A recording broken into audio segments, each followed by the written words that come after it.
The upcoming weekend will mark a profound and emotional moment for the countless individuals whose lives were touched by Reverend Jimmy Swaggart, as his family and followers prepare to honor his memory in a series of commemorative services at the Family Worship Center in Baton Rouge, Louisiana. With public interest continuing to grow in the wake of his passing, the services are expected to draw a large and diverse gathering of mourners, admirers, and members of the global faith community. A family spokesperson, Megan Kelly, confirmed that the public wake and viewing will take place on Saturday, July 12, from 10 a.m. to 3 p.m., allowing ample time for people to pay their final respects to the legendary televangelist. In response to an overwhelming outpouring of support, organizers made the decision to extend the originally planned hours. "We've got hotels near around that have been booked up, so we're really expecting a very big attendance," Kelly explained. The Celebration of Life service, which is expected to be the emotional centerpiece of the weekend, will be held on Sunday evening, July 13, at 6 p.m. at the Family Worship Center, the same church where Swaggart ministered for decades. That morning, his son, the Reverend Donnie Swaggart, will preside over the regularly scheduled Sunday worship service at 10 a.m., continuing the family's legacy in front of a congregation that has long regarded the Swaggart name as central to their spiritual journey. Swaggart, who passed away on July 1 at the age of 90 following a heart attack, leaves behind an indelible mark on American religious life. For millions of people, particularly during the 1980s and 1990s, he was a spiritual guide, a gifted gospel musician, and the face of Christian televangelism. Known for his impassioned preaching and charismatic stage presence, Jimmy Swaggart transcended the traditional boundaries of faith, music, and media to become one of the most recognized and influential religious figures of his time.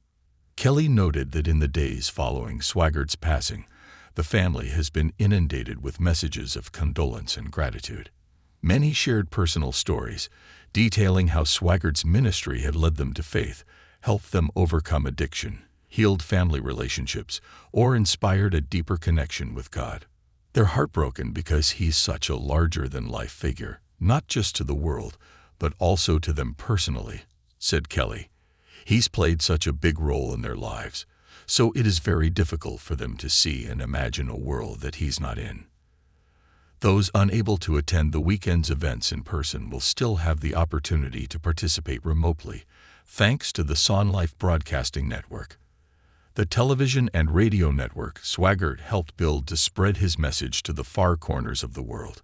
The entire Celebration of Life service will be broadcast live, allowing those watching from afar to join in honoring the life and legacy of one of Christianity's most enduring voices.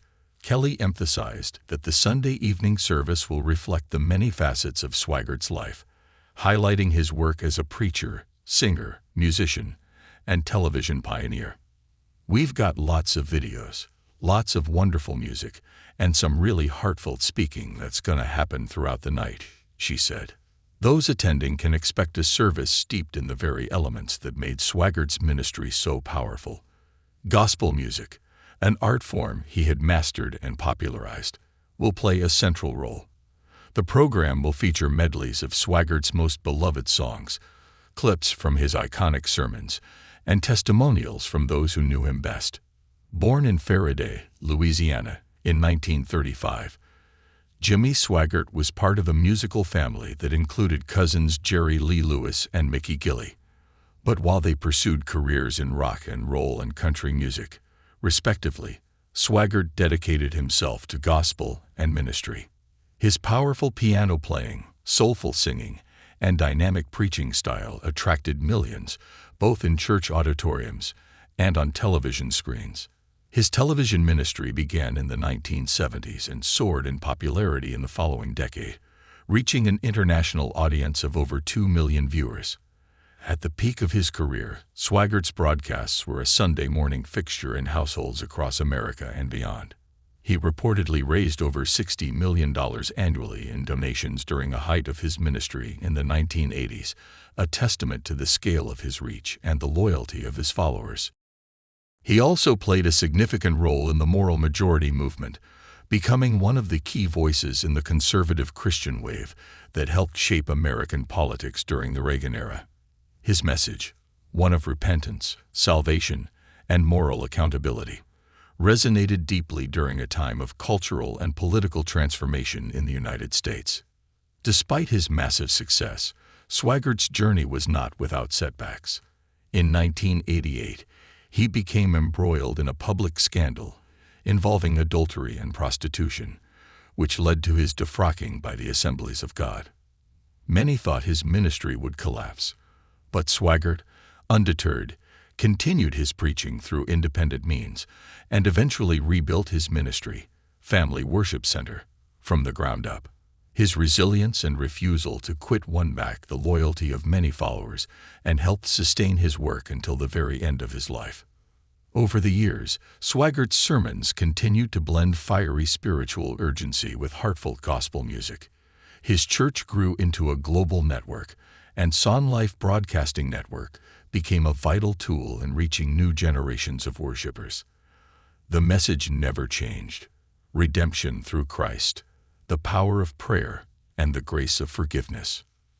Kelly shared that in recent years, as Swaggart's health declined, he took great pride in watching his son Donnie and grandson Gabriel take on increasing leadership roles within the ministry.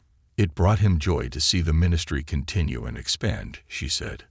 She also reflected on Swaggart's unwavering sense of calling. Even up until the final months, he was still preaching. He still wanted to serve.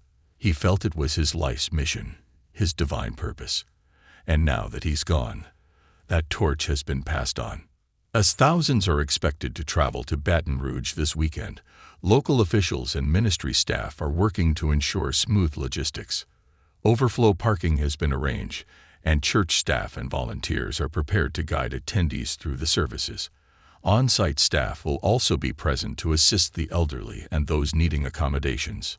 But beyond the logistical details, the tone of the weekend will be one of celebration, not only of Swaggart's extraordinary accomplishments, but of the countless souls reached, transformed, and healed through his message. The tributes are already pouring in. Governor Jeff Landry of Louisiana wrote in a post, "He devoted much of his life to bringing people to Christ." Pastor Franklin Graham and other religious leaders have echoed similar sentiments, praising Swaggart's decades-long dedication to ministry. One of the more surprising tributes came from rapper Lil Boosie, who grew up in southern Baton Rouge. "When we was kids, he always picked us up, fed us, took us to church, took us to the skating rink." Boosie recalled in a heartfelt social media post, "I want to show Jimmy Swaggart some love." It is this broad impact, from politicians to musicians, preachers to everyday people, that speaks to the multifaceted legacy of Reverend Jimmy Swaggart. He was a televangelist, a musician, a father, and a mentor. He was a man who experienced both great triumph and profound failure, yet never stopped pursuing his calling. As the world prepares to say goodbye, Sunday's celebration of life promises to be an unforgettable farewell to a man who helped shape the spiritual lives of millions. With a blend of music, memory, and heartfelt reflection, the service will honor Jimmy Swaggart not just as a preacher or television personality, but as a man whose unwavering faith left a lasting imprint on the world. For those who are grieving, remembering, and celebrating, the service will offer a moment of unity, a reminder that even in death, Jimmy Swaggart's voice and vision continue to live on through the ministry he built and the lives he changed. His final message, delivered through those honoring him, is clear. The gospel of Jesus Christ remains alive, and his legacy will continue to resonate for generations to come.